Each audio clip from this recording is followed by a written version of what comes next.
Welcome to The Big Break Show, a podcast where we discuss short-term rentals, entrepreneurship, life, mindset, and everything in between. Here are your hosts, Rafa Loza and Jesse Vasquez. What's up, everybody? We're back with another episode of The Big Break Show, and I'm here with my man, Jesse Vasquez. What's up, buddy? What is up, everybody? Rafa, welcome to The Big Break Show. Buddy, it's a pleasure to be here.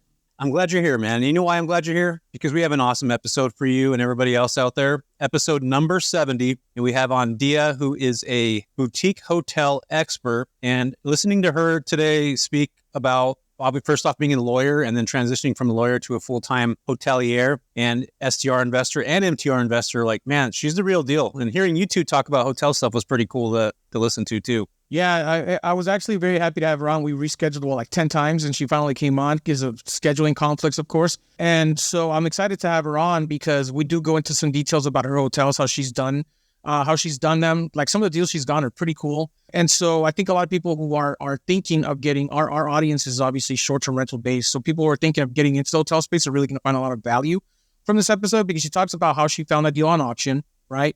The things that she enjoys, which is doing all the background work for it. We don't go a lot into the operational stuff because she's got a team for that, but I like her story of how she went from a few short-term rentals to scaling short-term rentals to the next logical step, which was doing bigger deals, which is hotel deals. And now just one deal is like quadrupled their portfolio. So really excited for everybody to listen to this one. I'm actually very happy that she was on because I got some really valuable info that I know I'll be able to use towards the business as well. So. Yeah, totally. And not only that, but also Rafa's going to be speaking at one of her events in North Carolina in August, I believe the 18th to 22nd. We'll have some more information on the show notes if you guys want to go out there. And this is not just if you're not into boutique hotels, it doesn't matter. Like, you need to listen to this episode because it breaks down a lot of mythology. How do I say that? Mythology of like short-term rental, like moving on to that next logical step, which is obviously boutique hotels. Not only that, but regulations potentially can and maybe will hit a lot of people in the boutique hotel industry. Like, you have the option of not having to deal with that, which is really awesome, but still keeping that same concept of, hospitality and being able to house people. So it's a cool industry. It's something I'm looking at now. And we actually talk about this, right? Rafa, having that shiny object syndrome and not chasing everything down that you see that can potentially bring income to you. So I think it's just a well-rounded, solid episode for sure, man. I'm telling you, I really enjoyed it. So, and as far as the boot camp for the boutique hotels, obviously, if you listen to this prior to August 22nd, you can still go to it, 2023. If you listen to this afterwards, I'm sorry, you're probably gonna have to look for the next one. But it's going to be a 2-day event, which I'm really excited for. I will be speaking on it, but I'll probably be like the least knowledgeable person there. I'm excited to go learn from the people that are going to be there because there's going to be a lot. Like, one of my buddies is speaking and he's got 4 hotels with his wife. And so I'm really excited to go out there, learn the market, learn how they analyze deals because, you're always growing, always learning. So without further ado, I hope you guys all enjoy the show. Miss Diya Liu. Hey guys, Rafa here. A lot of you guys have been asking me if I have a course, if I teach, if I mentor my short-term rental business. And the answer is I do, actually. I just recently released my very first course. It has about 120 videos. If you're part of the monthly membership, we are adding 2 new videos a month in current issues or projects that I'm working on within the short-term rental business. And we do 1 monthly call live where you have access to me to ask me all the questions you want. So if you're interested in joining the course or if you want any more info, click the link below. It is application only. We only open it to a certain amount of students every month because we want people who are serious, who really want to be a part of this, who actually want to take their short-term rental business and grow it, or starting from scratch and want to learn how to actually acquire properties doing rental arbitrage. If that's you, if you're serious and you really want to do this, click the link below, schedule a call with me or my team, and we'll get you going. Now back to the show. Diya, welcome to the show. I'm super excited to have you on here. Before we get started, I want all the listeners to know a little bit about you, who you are, so that we can free flow into this conversation so everybody gets an idea of what you've been working on and what kind of deals you got going on. Do you mind talking a little bit about yourself and letting us know your background and how you got into real estate investing? Yeah, sure. So in and out of life, I was a patent litigation attorney and I had started working in New York City. I'm originally from Austin, Texas. And basically, I decided that I wanted to become financially free whenever I saw a lot of my colleagues working 9 to 9, just like me, or working 9 to midnight. And I just decided that I don't want this for the rest of my life, or at least my working career. So I started looking into real estate investing because I always like traveling. I always like crunching numbers. Just short-term rental just made a lot of sense to me. So I moved back to Austin with the intention to get started in real estate investing. I just kind of, because of all those things I just mentioned, I fell into short-term rentals. So I quit my job when I got to 9 short-term rentals. And that was in the middle of the pandemic. So that was a very scary time. And I traveled for about 6 months looking at more short-term rental deals, trying to figure out what my next step was before I figured that, one, I wanted to focus on doing more advanced deals, so to speak. So like finding my own off-market deals, doing creative financing deals when it comes to short-term rentals. And then secondly, I really, really wanted to get into hotels. And that's a gradual realization just because I felt like there were fewer and fewer deals for short-term rentals out there. There's more and more competition out there for short-term rental investing. And also the commercial valuation for hotels was a lot more appealing because now I can sell the hotel or refinance the hotel based on the business income rather than the sales comps of the surrounding STRs or single families. Okay, cool. So there's a lot here. I want to unpack a little bit of it too. So I appreciate you sharing that. So first question I want to ask is, what made you quit your job after 9 STRs? Like, was there a defining moment that you said, okay, this is enough? Is it because you were generating a certain amount of income? Or is it just like a good number for you where you're like, I feel comfortable getting out of my job?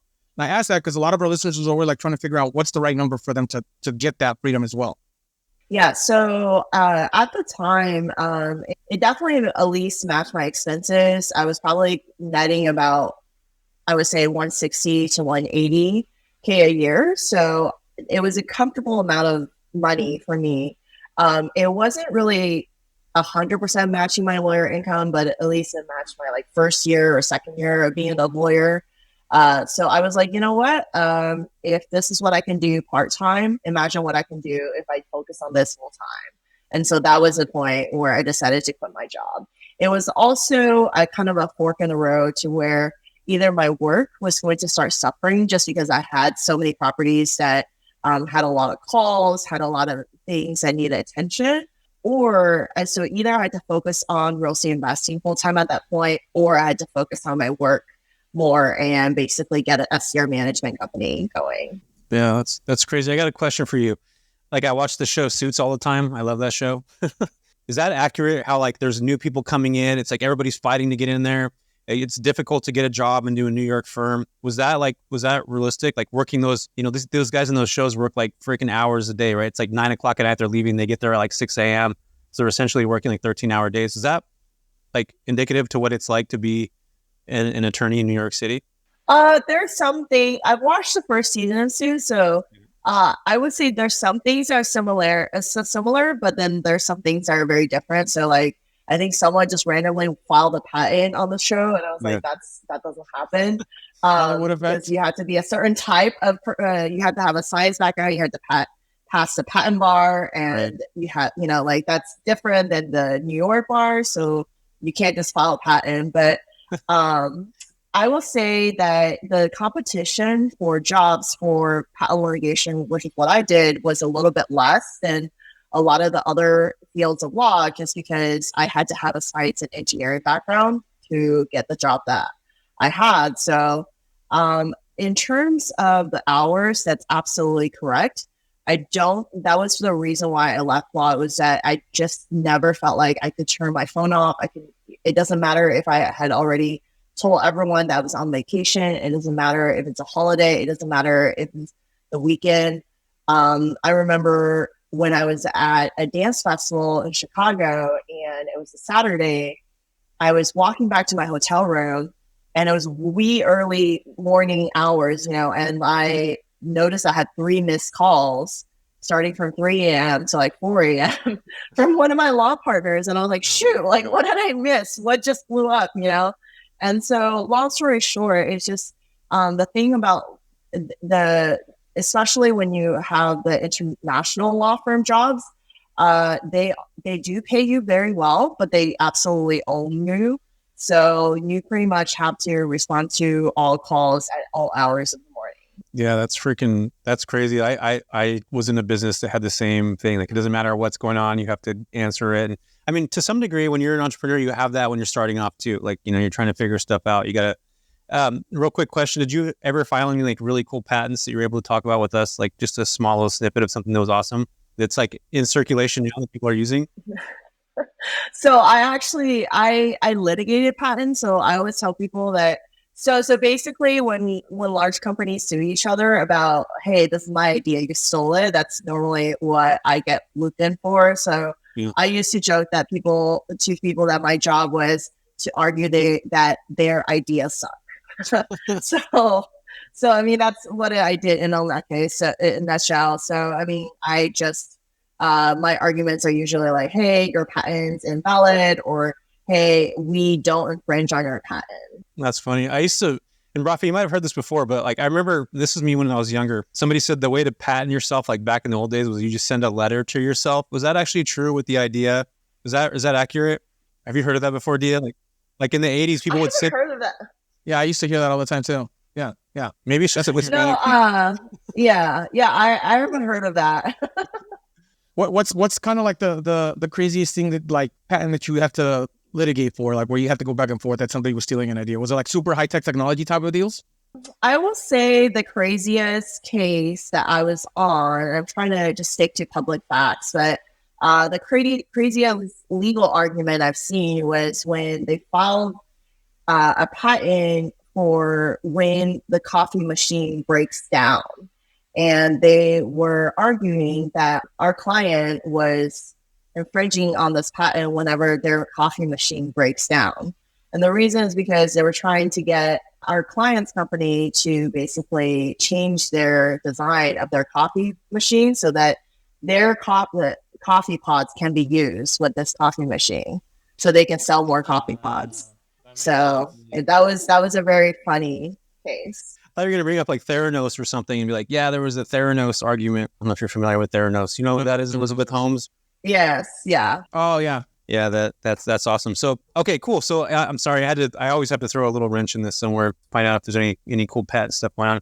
So you had your idea of real estate. You got that idea. You started investing, obviously, as you had high income. So you were offsetting your income, I'm assuming. How many years into that did you start? Like, did you do it right away, or did you what was the time period for when you started investing, getting that job, keeping the W-2?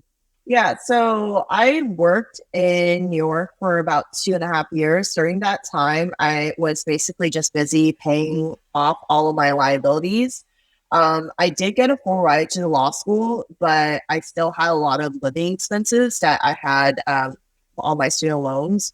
So my number one priority was just to minimize my expenses and save up enough for my very first property. So I didn't really get into real estate investing until when I moved to Austin. I moved back from New York City back to my hometown in Austin with the intention of getting started with real estate investing. And so I guess that was maybe 2.5 to 3 years into my lawyer journey. So I'm curious then, when you got into real estate, what made you choose short-term rentals as the avenue of real estate? Like, was there like something that made you go after that, or someone or anything like that? Why choose that one? It was a few different factors. I would say that it wasn't a very mainstream concept at that point when I entered short-term rental investing. There weren't a lot of podcasts or a lot of content on it, but of course, people were already making a lot of money from it. I kind of fell into it because I love traveling. And so I also wanted to house hack my own house that I bought. So basically, I started renting out rooms in my house, first to long-term tenants and then eventually to Airbnb guests. And I just love the Airbnb process much better, or short-term rental process much better. Just less headache and then more cash flow. And if I don't like a set of guests, like they're out in 3 days instead of being out, a few months from now, that just appealed to me. And then I always loved design. So I was a fashion stylist just as a side hustle when I was in college. I was featured on quite a few of the larger fashion magazines. And so my parents obviously told me that was just a hobby. So I had to so I had to do something else other than fashion. But I've always loved art. I always liked design. I've always been very creative. So having a creative outlet, having my engineering background that helped me analyze deals, loving travel, all those things just kind of came together to point towards the short-term rental route. Of course, it also makes a lot more money per deal than just long-term rentals. It was never really attractive to me to cash flow $250 a month. So I was like, I'm going to be stuck in this job forever. So there were a lot of reasons why I focused really heavily on short-term rentals when I first started. A lot of people that try to get into short-term rentals, right? Not knowing the amount of work, hospitality, dealing with guests, because it's a lot of work if we think about it. How much of a difference did you notice in terms of your lifestyle going from New York attorney to short-term rental hospitality investor? Question number one. My hours are different. I think I still work the same amount of hours. So I think the biggest misconception is that you're just always chilling at the beach and you're not doing anything, which you can do that, but you're not really, you can absolutely coast in your STR business once you have a few set up, and you can absolutely have an amazing lifestyle. But if you want to continue to scale your business, you're still going to have to work just as hard as whenever you're working your day job. So, that's one. And then two, it's that every single day is going to look vastly different because we're also buying hotels. Sometimes I'm, walking hotel deals or talking to multiple attorneys on fundraising or for franchise negotiation. And some days I might just be still like looking at design stuff, right? Like I might be focused on redesigning a hotel room or a short-term rental. And so it's very design focused. And then other days I might be negotiating contracts or, every single day is very, very different, which is what I love about it is that it's never boring. It's always very stressful, but it's never boring. I think that the biggest change has been that there's a lot of things that you have to understand, a lot of different hats that you have to wear when you're first starting out on short-term rentals. And that continues to be the case until you start building a team or larger hotel deals to where you start specializing again. Did you start building it? At what point did you start building a team for your short-term rentals, or do you still manage it yourself? I have outsourced the management and operations of my short-term rentals to my operations partner who also operate our hotels. I do not enjoy operations. I started out self-managing, but I think you have to have a certain patience and personality for operations. And I don't have that personality. So I enjoy analyzing deals. I enjoy negotiating and getting the best deal for us. I'm always able to negotiate below market pricing and structure creative deals. That's what I love doing. And I raise money for our hotel deals. And then sometimes I will also end up designing some of the stuff, but I'm also looking to outsource that in the near future. So yeah, in terms of when I started doing that, I would say about 2 years ago when I started to just start building hotel teams and focusing more on hotels. I can no longer wear every single hat and still have time to take down hotels. You mentioned earlier that when you were, a lawyer, you were talking about like design and stuff, and your parents were like, "Oh, that's not a job or a career." Do you feel like you going to be a lawyer was almost like you working, like doing what your parents wanted you to do? Like, did you kind of fall in that whole suit? Like, I'm educating myself because this is what my parents want me to do. Or did you, kind of want to be a lawyer all the entire time? So my parents wanted me to be a PhD scientist who graduated from Harvard. So it's very specific. Like it has to be Ivy League, it has Harvard. To be PhD, and It has to be sciences. They were first disappointed when I, not just go into biochemistry, but added a double major in chemical engineering. They were like, "What is engineering? This is different. Like, I don't like this. Can you even get a job as an engineer? I don't know any engineers." I was like, okay, like there's a lot to unpack over there. I'm not going to go into details. And then I surprised them when I went to law school, but mostly that's just because I figured out I'm not great with laboratory research. I'm a little bit clumsy, so I think that it was probably not a great fit to have, all these chemicals and all this stuff. So that was my second clue towards law. But finally, I've always loved analyzing, the fine print and finding creative solutions, and that's the part that engineering that really appealed to me. So that part of law school really appealed to me, is to find creative solutions. So I went to law school, not really knowing if this is what I wanted to do for the rest of my life. I did get another push in that direction when I met with the CEO of a company, and he was a former patent litigation attorney. I was like, I want to be CEO of my own company one day. Maybe I need to be a patent litigation attorney first. So there were so many reasons why I went to law school, but I would say that it's ultimately my decision to go to law school. Otherwise, I would have been a scientist like my parents.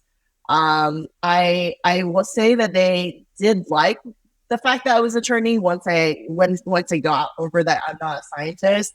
But they also did not like the real estate path. So like I've disappointed them probably 3 or 4 times throughout my career already. Got it. Yeah, I was curious. I know that, that's a big push. So, and I've talked to a lot of entrepreneurs that are just like, I went to, a lot of the people that work with me now, they're Filipino. And they're like, yeah, my parents made me go to school to be a nurse. And like, I didn't want to be a nurse. And all of a sudden they graduated school and they didn't do it. So it's like, I always get curious on, if that's something that happened to you or if you're pushed in that direction. But now they're probably just like super proud of you that you're building this huge giant career. And they're probably just like, you should have did this the entire time, right, Diya? They're still against mortgages. So I don't know yet. They're like, why are there so many mortgages? Mm-hmm. So is it a debt factor what they're against? You just don't want to have the debt? Yeah, they're very much about like buying a property cash. So they have quite a few properties, but they buy everything cash. When you talk about leveraging debt, right? You're just like, Mom, Dad, you guys are doing this all wrong. Imagine telling that to your Asian parents. So I don't think that would fly over very well. If you do it, please record it. I want to watch that. Oh man, that would be the last time I would see the world. So don't record it then. Yeah, let's not do that. I got a question for you on the funding side of things. Have you found it easier to raise capital and based on your network of like attorneys and people that are like high net worth in that realm of that part of your life? Or has it just been something that kind of you fell into where you're like, oh, hey, I happen to know people who are generating good income. Let me just ask them. I would say that most of my investors are not necessarily attorneys. They're just people who were inspired by my story of going from a traditional W-2 job that is relatively well paying and going and achieving financial freedom, and kind of instead of going against the grain a little bit, instead of the traditional successful job. So that's usually the folks that I raise money from. The fact that I'm an attorney, I think, does instill some level of confidence, just because people know that I am, I see a lot of the legal potential issues that arise in complicated situations a lot sooner than most people would. I don't actually do the legal work for all our deals, but I know when I need to call an attorney. I know which attorneys to call. I also know the good ones and the bad ones. So that makes a huge difference in the success of our deal. So yeah, I mean, I would say that it is a little bit easier for me to raise money just because of my legal background for those 2 reasons. Yeah, the reason I ask is because I have a buddy in one of my masterminds who he's a surgeon. And so when he started getting into real estate, he joined a mastermind and he didn't know anything about real estate. And he came across a deal and he started doing, he needed to raise capital. And he went to this other investor and the deal fell through, but he had raised like $1 million from other people in his network, right? High net worth people. And some of them were attorneys and some of them were surgeons, which is why I asked the question. And he ended up becoming GP on certain deals just because of the fact that he raises capital really well with these people. So that's why I'm thinking like maybe there's something there that certain people don't know that they can tap into as a skill, right? Become a general partner on certain deals just by bringing the funds based on people in your network. You know what I mean? Yeah, that's absolutely true. Like I've been asked to be DP on a lot of deals just because people are like, hey, you can just help us raise capital and et cetera. So that's definitely for someone who is high net worth or and has a network of higher net worth individuals. That's something they absolutely can be focusing on. Does being an attorney give you I know you talked about it briefly just a second ago, but it was one of my questions. Being an attorney give you an edge in terms of like the hotel deals you're doing now? Because I know it requires you got to hire attorneys for certain type of deals that you structured. Do you kind of get an edge over other people on that side of things? I would, yeah. So even though I hire attorneys and have an amazing team of attorneys for every single deal I do, sometimes the deals are so time sensitive that you don't have time for the attorney to review everything. For example, the hotel auction that we close on, we only have 48 hours to make certain decisions, and I only had about 2 hours to make other decisions, and that's just not enough time for me to continue to get legal counsel, sign the engagement letter, etc. So being an attorney helps me in two ways. One is that other attorneys are a lot more comfortable sharing information with me, attorney to attorney. So it gets deals done. It gets that conversation done a lot faster than if a non-attorney talks to an attorney. Then let me send you an engagement letter. Let me do this. Let me also give you my very page-long legal disclaimer. Like all these things end up happening before they give you the legal advice. Versus attorney to attorney, sometimes the conversations become a little bit easier. But secondarily, sometimes, for example, we won the hotel on 10X auction, and I successfully negotiated a non-negotiable contract to add certain terms into it that helps protect our team. And I had to do that because we didn't really have time to get an attorney to do that for us.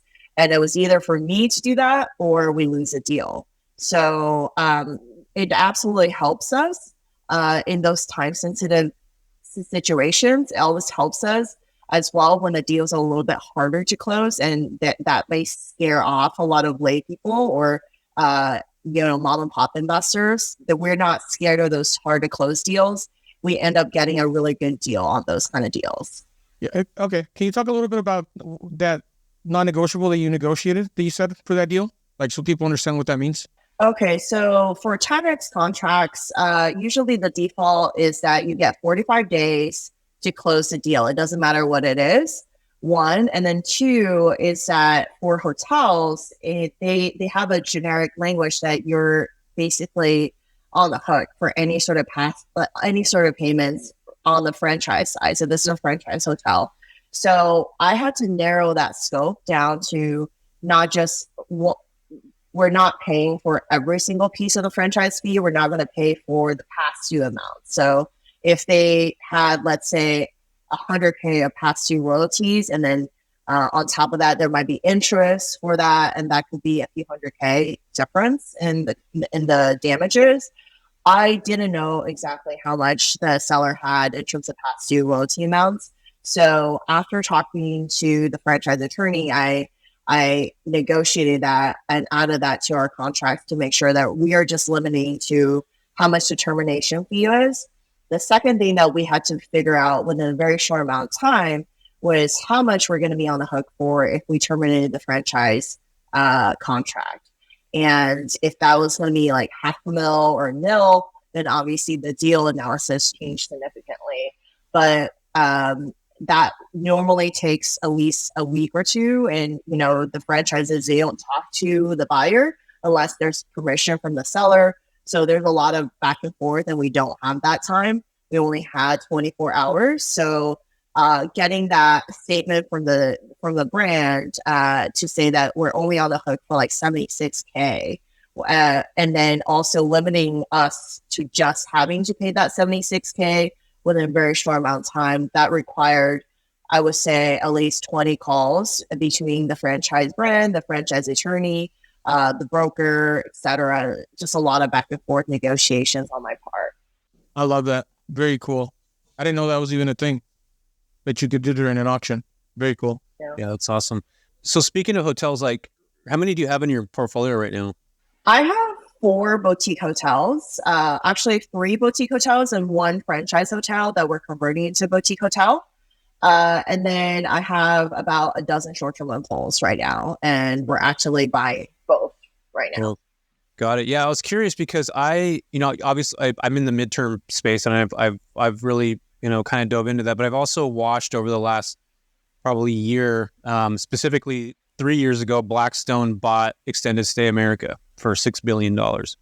And I'm watching now these newer hotels like Hilton and some other bigger brands are now kind of shifting into more extended stay models. And I've talked about this before where, Blackstone and Starwood, these really, institutional smart money, they're investing into these types of this class, and they're getting rid of their traditional stuff like commercial. And I look at that and it's like, there's such opportunity in that space. And I think they see it, right? These intuitive investors they do things, 3 to 5 years ahead of the general public. Smart money does that. So do you have any plans of shifting into more of extended stay models, or is that something that's been on your radar? Or are you kind of sticking more towards the boutique style hotels? We love extended stay as an asset class just because I think a lot of people consider that as more resilient in market downturns. And especially during the pandemic, those did really relatively well compared to the rest of the hotel classes. Right. We really are nimble in terms of hospitality. Like it doesn't matter. And so basically as long as we get it for a really good price, whether it's extended stay or boutique hotel, we're interested in that sort of asset. So right now, our 76 unit hotel, we do have some more larger suites that, and all of our hotel rooms have a mini kitchenette. It's not a full-fledged kitchen, but they are larger spaces that allow the guests to stay for a little bit longer. I will say that we're open to pretty much any type of hotel where the numbers make a lot of sense. Our metrics are normally just that we can at least 2x or 3x evaluation after our initial all-in costs, based on our initial all-in costs. Got it. Sounds perfect. So what if I was able to go to you and say, hey, I can get a contract for, say, travelers coming into this space. They're going to occupy 20 units. We're going to put together a hotel, right, Diya, specifically for extended stay, because we have the contracts already in place, and that would flip the NOI and the operating income and all that stuff. You in? You in or not? I am in, and I love properties that have those, full kitchens already. So there's actually hotels that already have full kitchens. So those are perfect for extended stay. Yeah, Marriott just launched their new extended stay model. I know that there's a couple other larger companies that are doing that too. And again, I'm going back to talk about Blackstone because, part of that $30.4 billion, they showed us what they're going to be doing with it. And that was boutique extended stay model hotels. And I think that's where somebody like you or Rafa have such a different, these big conglomerate companies, like they can't do things quickly. They can't adjust quickly. And I think the boutique operators can have an idea today and literally implement it tomorrow, and that's where they're always going to have the edge over these bigger companies. And I do find that there's going to be I think, again, this is me just personally, there's going to be a lot of opportunity for people, especially if you're able to nail down contracts or able to nail down these, because that's what extended stay did. They contracted with the government, right? They had all their government employees going and staying there. They have the largest contracting agency, essentially all over, when it comes to the hotel. So why couldn't a boutique person go in there and get contracts together, put things together with local hospitals, municipalities, companies that are in that market, and then grow based off of that, where you get paid up front even, where they're essentially giving you a check ahead of time. So I actually ran across a guy who's got 6 little motels that he converted to full-time rentals, but he did, he's full-time rentals, but he didn't change the zoning. So after a while, he went back to short-term and mid-term, and right now he's leasing all these tiny little motels already fully rehabbed with full kitchens and everything. So they look like 1-bedroom studios and apartments. Yeah. And he does 30-day stays for people and 1-week stays for people on the off seasons. Yeah, I thought it was a genius idea because he's got 10, 15 of these things. I actually know we analyzed some hotel deals where people were making a killing with the less sexier version of extended stay. So basically, they are doing 28 stays and 28-day stays, and then they have a free 2-day stay. And so they're basically, tenants, but they don't have tenant rights in those kind of hotel deals. And so they're like, oh, like we're making so much money. And so we've analyzed some deals like that before, but right now, absolutely, I'm looking at some of the traditional vacation rental markets where there's really no housing for folks, that are needing to stay longer. So I know some hoteliers who focus on that space as well, where they are providing housing for, let's say, the Smoky Mountains or, those kind of things where there's not a lot of housing. They're able to get top of the market rents, but they're not as they're longer stay folks than the traditional hotel guests as well. Yeah. Let's dive into that real quick. Because Rafa has a place in Petoskey, how do you say it? Petoskey? It's a destination area. Petoskey. Yeah. Petoskey. So are you looking for like high traffic areas where it's like, say, to a destination or en route to a destination? Or are you kind of like still picking stuff up and say a rural market that has, 1,000 or 100,000 people in it? Or where's your brain at when it comes to, finding the right property? So we focus on, both for our short-term rentals and our hotels, we focus on drive-in destinations that are traditional vacation rental destinations of those. So we are focused on 2-3 hours from the larger growth areas like Austin, Dallas, Atlanta, Charlotte, etc. So all those areas that the multifamily guys are looking at, we're looking at what are the traditional destinations that people are vacationing, within 2 to 3 hours from that. For hotels, because the great thing about hotels is that you don't have to worry about STR regulations. We are also looking at markets that STRs were really popular before the STR regulations came in. So they were making a killing, and then the STR regulations came in, and now they're not making as much, or there's not as much inventory in those markets. We're also looking in those markets specifically for hotels to buy. So you're going into Dallas now then, right? We're not in Dallas yet, but I've looked in Austin quite a bit for hotel deals because there are STR regulations in Austin. I've looked in Colorado Springs a little bit just because there's strict STR regulations in Colorado Springs. Basically, any market that has a lot of STR regulations, I'm looking at hotels off market in those areas. So that actually raises a question for me. How are you finding these markets that prior data, like are you like on AirDNA or something like that? How do you know like that used to be a really good market and now it's not because of the regulations? I'm curious about that. So I have a 50,000 member Airbnb host group. So it's called Airbnb Professional Hosts. So one, I get a lot of data from hosts complaining about, hey, the city's shutting us down. We used to own 10 short-term rentals in this area. So I end up getting a lot of data that way. But part of my job, and this is why I love my job, is that I'm constantly traveling across the USA to talk to the best local operators in that area. So I'm always getting to know, hey, what are the STR regulations looking like in this area or that area? What are the things that are coming on the horizon in the next 5 years, and talking to the local municipalities and et cetera. So one of the things I'm constantly doing is sourcing my own data. I have a strong belief that by the time it ends up on AirDNA or some other list of like best places to invest in, it's already too late. So I'm always trying to find my own data, whether it comes to short-term rentals or hotels. So that's usually how I get my data, just by talking to the best operators in the US.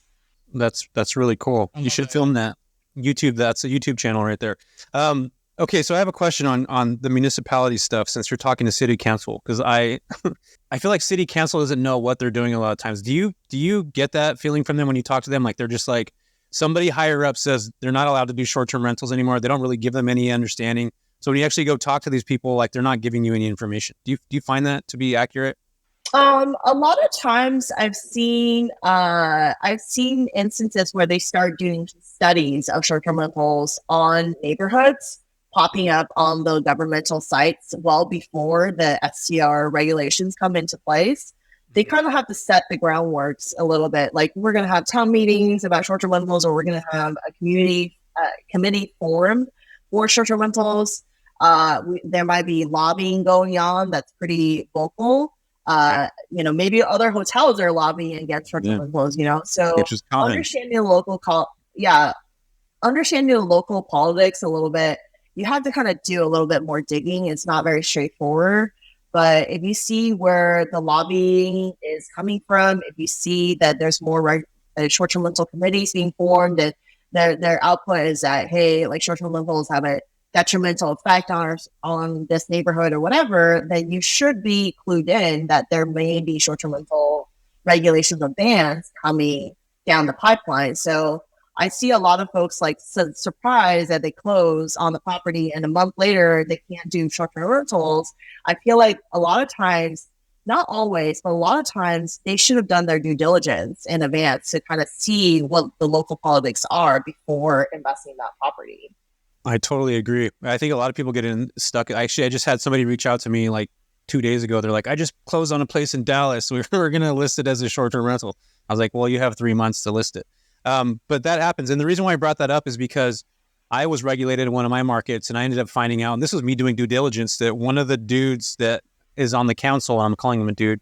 I don't know why I'm calling him a dude. I guess I call everybody dude, right, Rafa? He owns a bunch of hotels. Like, of course he doesn't fucking want to have short-term rentals. So I went down to the city and I was just like, hey, like, if this is not a conflict of interest, like, I don't know what a conflict of interest is then. And the city was like, oh, that's not true. It's not the case. In fact, they actually had me look into other states or other cities that have favorable laws, and they allowed me to give them notes so that they were writing their policies based off. Because again, I found out that this guy was doing, and he looked at how many travelers are coming into the market, how many of them are nurses, and this stuff was all published on one of the, like, Modesto B, which is a newspaper, and like years ago. So he knew about the potential here and started obviously buying hotels and stuff. And that was one of the reasons why he didn't want to have short-term rentals, because obviously there's a huge that's a competitive advantage on that end. So a lot of times there is a lot of government folks that are connected to the travel industry and hotels specifically, right, Diya? I mean, would you agree to that? Yeah, absolutely. I would say a lot of the states where there's very strict short-term rental bans and stuff, like Hawaii, like Florida is starting to be more strict with short-term rentals as well. Like, I feel like it's because a lot of the hotel industry is lobbying for those short-term rental regulations and et cetera. So I'm always looking at what new hotels are being built as well, because maybe right now they don't care because they don't have any hotels that are being built. But if they built 2 more hotels downtown, now there's hotels downtown, and the short-term rentals that are downtown are going to be competing. So I'm always looking at, a lot of different things to kind of clue me in. It's not really ever like, hey, there's never going to be a 100% certainty that there are short-term rental regulations coming or whatever, but you should get some clues, red flags, as you're doing your due diligence in the general political environment in that area. Yeah, I got a question actually. Have you ever thought about doing ground up construction on a boutique hotel or like any type of hotel deal? I'm looking at it just because the 76 unit hotel that we bought in Bentonville, Arkansas, we have an extra 1.5 acre lot, and we have 50 extra parking spots. So either we can do a sexy 50 short-term rental condos or something like that, or we can do another boutique hotel. So we're looking at different options. That's awesome. I always look at it that way because I figured like the return on investment from ground up construction is significantly higher, right? Obviously the holding costs are longer, but I'm curious as to what your thoughts were behind it. Yeah. So I have, so in the company Hotel Bootcamp, there's actually someone who's going to talk about the ground up construction piece for hotels, but so I think that is true, but of course the risks are also higher. So partnering with someone that's already done at least 1 or 2 new construction hotels is very key, I think, in that instance. And so if we were to do a new construction hotel, we would probably end up partnering with someone who's already done a few hotels in that area or commercial buildings in that area. Smart. Yeah. Don't do it yourself. Yeah, that's cool. I think that I've always wanted to get into that. I think, Rafa, I see you being a ground up new development guy at a certain point. Rafa's like, I find it super fascinating. Like, absolutely. I wouldn't even be, I'm actually looking at a deal right now where it would require some serious ground up construction to do value out of stuff like that. And I presented it to another investor and he's like, I don't want to deal with it. Like, I'm scared. It's too much things that are out of my control. And I'm thinking like, this is exciting. Like, I'm down to do it. Like, I want to do it. It just, I feel like it's the next, not cool thing, but just challenging thing that will kind of keep me going and motivated, because it's what I like to do. I like to do day-to-day stuff. Like, I'm kind of the opposite of you, Dia, a little bit, because like I can't read contracts. Like, my head starts to spin in 20 different directions. Like, I can't really do a lot of like the paperwork stuff. Like, the running the numbers I like to do it, but I always have someone else look at it over. I like to do day-to-day operational stuff. It's kind of like what drives me. I'm like happy in that sense. So I don't know. That's my business partner. Yeah. But that's also good too. I was going to say, Rafa's, that's good for you, because most people are not most people, a lot of people, like, you marry what you have with a visionary person, and then that's like the perfect freaking symbiotic relationship when it comes to building something, right, Dia? Wouldn't you agree to that? It's a vision, and then... Yeah, absolutely. You need people who are different personalities on each team, like people who see, people who set the larger goalposts, and then people who are able to do all the things that are day-to-day in between those larger goalposts. So that's very important. In terms of ground-up construction, I think it's really great. I'm actually looking at it from smaller residential stuff right now in Austin, just to see, hey, do I want to do this? Do I like doing this? So I'm going to start partnering on some of these smaller deals. Meanwhile, we're shopping around for what we want to do for this large piece of land that's kind of a gold mine for the hotel in Bentonville. Yeah, that's awesome. I think I would struggle with how slow, and maybe in different states it's probably a lot easier, but the permitting process, that whole thing, like, Rafa, we had a couple of people on here that were just like, we're a year waiting to actually break ground, and I'm just like, well, what's happening? Like, I don't know if I can handle like that slower pace stuff, but I'm pretty sure in different states you can make things happen hell of a lot faster than, obviously California. That's for sure. I think that varies, but yes, for sure. Yeah. Oh, sorry. I was going to say, I was just that day-to-day, like quickness. Like, I don't know if I personally would have a hard time like slowing down on that end, but again, that's just me personally. Dia, I want you to talk a little bit about your bootcamp, since you brought it up. Because I'm excited for it. So do you want to share a little bit about it? Yeah. So we're going to have a 2-day hotel bootcamp in North Carolina, our 19-unit boutique hotel. So on-site, ground zero at one of our hotels. And we have amazing panel of speakers that are hoteliers, glamping, and just basically commercial hospitality folks, including Rafa is going to talk about his journey from rental arbitrage to hotelier.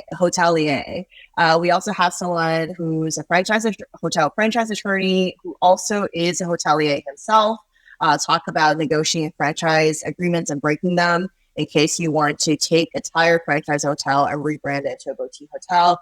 We have someone who's going to talk about how to combine wedding and events venues and analyze that piece with hotels as well, just because oftentimes your hotel may come with a small events venue.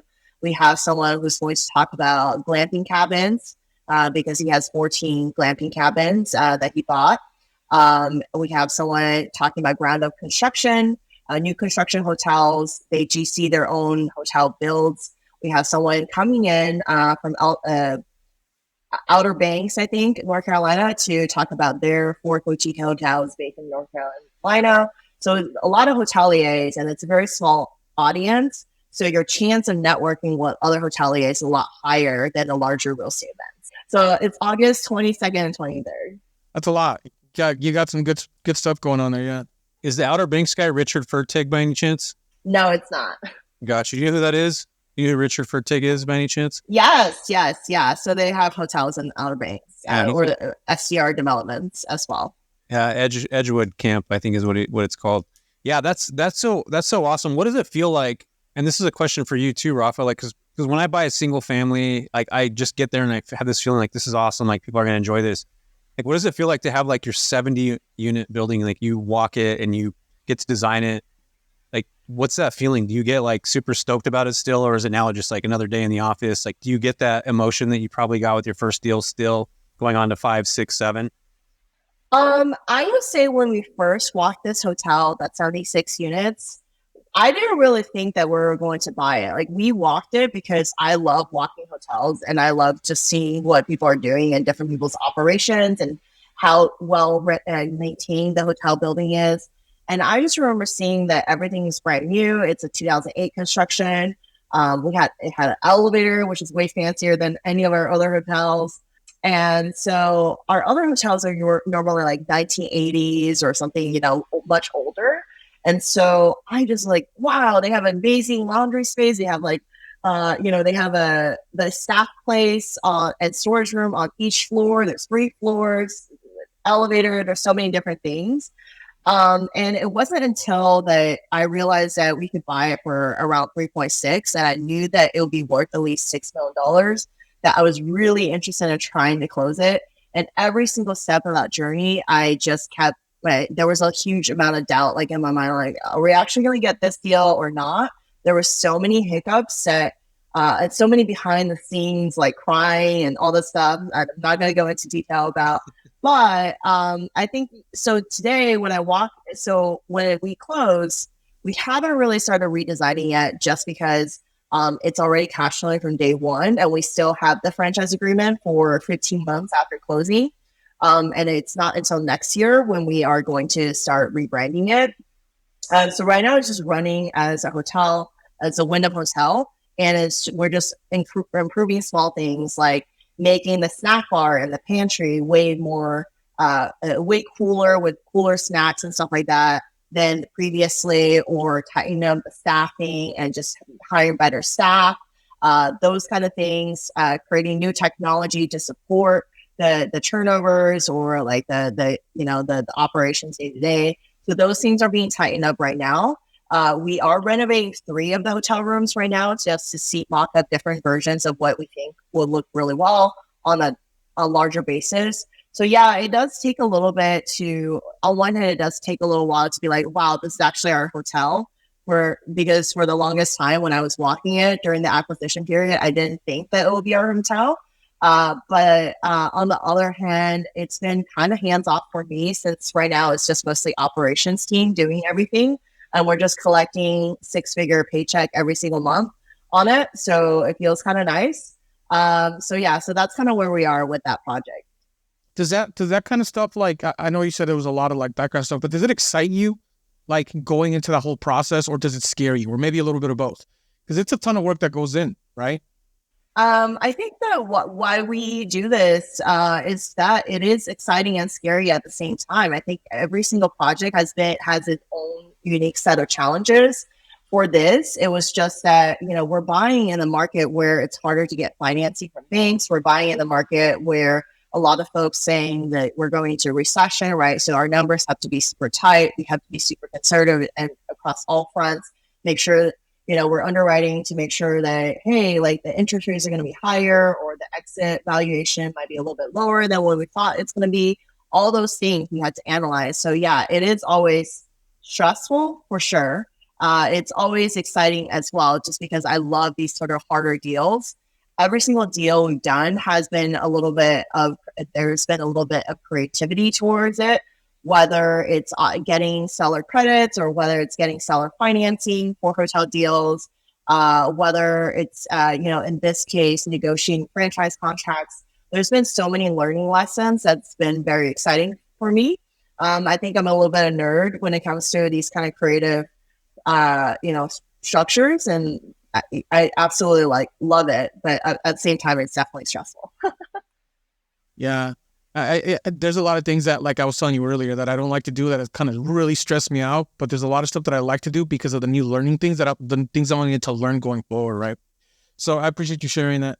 People that are short-term rental operating right now, like, do you feel like kind of the next progression is to go into boutique hotels? If you have like 3, 4, 5, 7, 8, 9 units, would you say that the same analyzing process, I mean, you kind of talked about that a little bit, but would you steer people to go in that direction? If that's like the next progression of their growth is like, naturally it comes to that, like, okay, now we think about hotels. Because essentially it's hospitality at the end of the day, right? What's your thoughts on that? I think that at a certain point, it's time to start thinking about how to work smarter and not harder. So whatever that means for your business, whether it's creating a better team for your short-term rentals, whether it's maybe going to MTRs, for some of your additional acquisitions, or going into boutique hotels or extended stay hotels, you kind of have to figure out what your target lifestyle is and what your goals are. But for me personally, I just felt like hotels was a natural next step, just because one, short-term rental regulations are coming into a lot of these high-profit towns, and that's something that you're not able to compete, with. So you might as well go with the flow, go with where the regulations are headed, and buy a boutique hotel. The second point is that now I can close 76 doors in one day, and you absolutely cannot do that with short-term rentals. I can buy something that's going to, gross revenue wise make $1.2 million a year. And that's, from day one, I can get it for 3.6. And that's something, and I have a bunch of staff that's built in to help me run that. So it's not just me doing that. I'm doing that with a team of people. And also we can afford to hire an entire set of staff just dedicated to that property. They just own that property. They're on the site full 24/7. So you can rest assured that your property is being well taken care of by a team that knows that property very, very well, instead of outsourcing that to a short-term rental management company who's overseeing, let's say, 70 different properties in that location. So for me, and I think a lot of people who are tired of working so many hours trying to close deals, trying to find deals that to pencil with the higher interest rates, with short-term rentals, a lot fewer deals are working out these days. They might want to start looking into hotels, just because if you're already buying a $1 million or $800K short-term rental anyway, there's a lot of hotels that are $1 million or less in prices. And in fact, our first two hotels, one was $750 for 48 keys, and one was $372 for 13 keys. So there's definitely a lot of hotels out there that are cheaper than most people's STRs. Holy smokes! Well, send me one of those deals when you pass up on them, because you're one of the big dogs now doing the big deals. So give me a little bone there, Rafa. You too, man. Come on. All right. So, Diya, being that this is the Big Break Show, I got to ask you, do you have a defining moment that you would call your big break in life, whether it was going to a certain school or choosing a certain career path or making a certain decision that you would go, okay, thanks to that, that's my big break, and that's why I am who I am today? Is there anything that comes to mind? I would say the biggest break that we got in recent history would be when we were able to negotiate seller financing on the 48 key hotel, because prior to that, it was really hard to get bank financing for our very first hotel deal, even though we had extensive STR experience. So getting that break, getting a really, really great interest rates, getting a really good deal with a building that's relatively meant for its 1980s, construction was really, really key. That's cool. I like that. That was awesome. Yeah. What would you say, like an actionable step that somebody could take right now, Diya, after listening to this, like something that somebody could do, whether that's a mindset thing, like what would you give it? Like, what's a short piece of advice you'd give somebody that they can take action on? I think the big thing for at least the newer listeners or the newer investors listening to this is that you should focus on one real estate method for a few months before trying another one.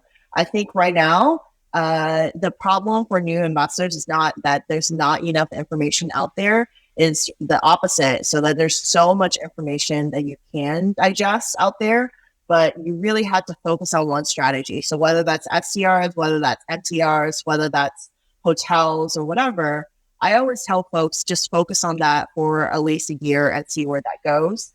I see a lot of my mentees from my hotel mastermind program that they're still doing STR deals, and that's great. But if your goal in 2023 is to buy a hotel, you need to go to all the hotel events. You need to go to all the hotel meetups. You need to analyze hotels 24/7. You need to eat, sleep, and think about hotels for the next year to buy your first hotel deal. If you're still looking at STR deals, then you're probably going to close more STR deals this year and not really necessarily your first hotel deal. So that's kind of my biggest advice to someone is that whether it doesn't matter what level you are, definitely focus on one strategy and pick that one strategy that speaks to you the most and just focus on that. Pour all your time and resources into that one strategy. I love that. You mean no shiny object syndrome? Because I know a lot of people have that right now. Right. Yeah. Don't do a wholesale deal and a flipping deal and the STR deal and start a STR management company in the same year. Yeah. It's like where attention goes, energy flows, right? You give it attention to the STRs. That's where your energy is going to go to finding more STRs. You're not going to get a hotel deal. Yeah. I love that. Totally right. Yeah. Thoughts Exactly. go, energy flows. That's a good one, Rafa. Cool. So, Diya, what's the best advice you've ever received? I don't know if this is really a hotel or real estate specific advice, but something that I've been told before is to stop qualifying yourself when you're talking about your expertise. Something I used to do a lot, and when I was practicing as an attorney, was that I would be like, "Well, I don't have a PhD or I don't have whatever, but this is my answer or whatever." And a female partner just pulled me aside one day and was like, "Why are you doing that? Like, you have your own unique set of skills that you bring to the table. You don't need to qualify your answer before giving one. Just give the answer and, be confident in it." And I see a lot of newer investors that come up to me and say like, "Well, I don't have a lot of experience, or I don't have this, but," and then I always tell them the same thing, like whether you're negotiating a deal in front of the sellers or whatever, stop qualifying your answer. Just give your answer, give your price that you're comfortable with paying with a deal or whatever it is. Pitch your JV structure or whatever that thing that you're trying to negotiate. Just be confident in what you're able to provide and in your unique set of skills in that instance. I really love that. It's so difficult to do that, right? I think a lot of us, even like me, I do that sometimes. Yeah, me too. I don't know, but I do this. It's like, well, dude, no, you know what you're doing type of situations. I love that. It's really good. Thanks for sharing that. Yeah. Yeah, no, I think that's knowing your worth is definitely an important thing. And that goes across the board for anything, like at all in general. So that's awesome. Well, Diya, you've said it all. You went from law school, you got a full ride scholarship to go to law school, changed career paths, got into the short-term rental industry, upset your parents 3 different times by going into 3 different things. And then now you have this badass career where when I think of boutique hotels, like you're the first person I think about. So I think whatever you're doing right now, or I feel whatever you're doing right now is you're on the right track. And I look forward to you blowing up. Not only that, but the event you have coming up. Do you want to bring that up one more time so that folks can head over there to North Carolina, right? Yes. I'm going to send you guys the link after this so you can include it in the show notes, but we're going to have an amazing time with 50 folks, 10 of which are hoteliers. Your chance of networking with them is a lot higher than most events. If you are focused on hotels in 2023, you need to be here because there's not really going to be any other place that you're going to get this level of information from this many actual hoteliers in a single destination. And it's going to be completely beginner friendly. So if you just have a few STRs and you're looking to break into hotels, you can come. We're going to learn how to analyze deals. We're going to teach you how to finance deals. We're going to teach you how to fundraise for deals. There's going to be a lot of content in the action-packed 2 days. Yeah, that's awesome. Just get in the right rooms. I think you said it there. Like, if you're starting off, you want to be around these people that are doing high-level things. Or if you're just starting, feeling intimidated, that could be one thing. But just like you mentioned, this is great for beginner people. So yeah, if you guys, we'll have the list, the site in the show notes. Plus, Rafa will be speaking there. So you definitely got to get out there. Diya, where can folks find you on the gram? Did I just call it the gram? Did you guys hear that? I sound like a bunch of teenagers. I'm like a teenager right now. Okay. They can find me on Instagram at DiyaESQ. That's spelled DIYAESQ. And that's definitely the best place to follow me because that's where I have a lot of hotel content for getting started in this space. It's good content too. I like Yeah, I like your content. It's really, really solid.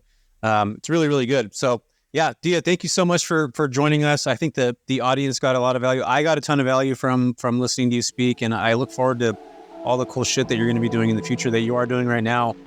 So I'm excited about it. Thank you. Thank you, Diya.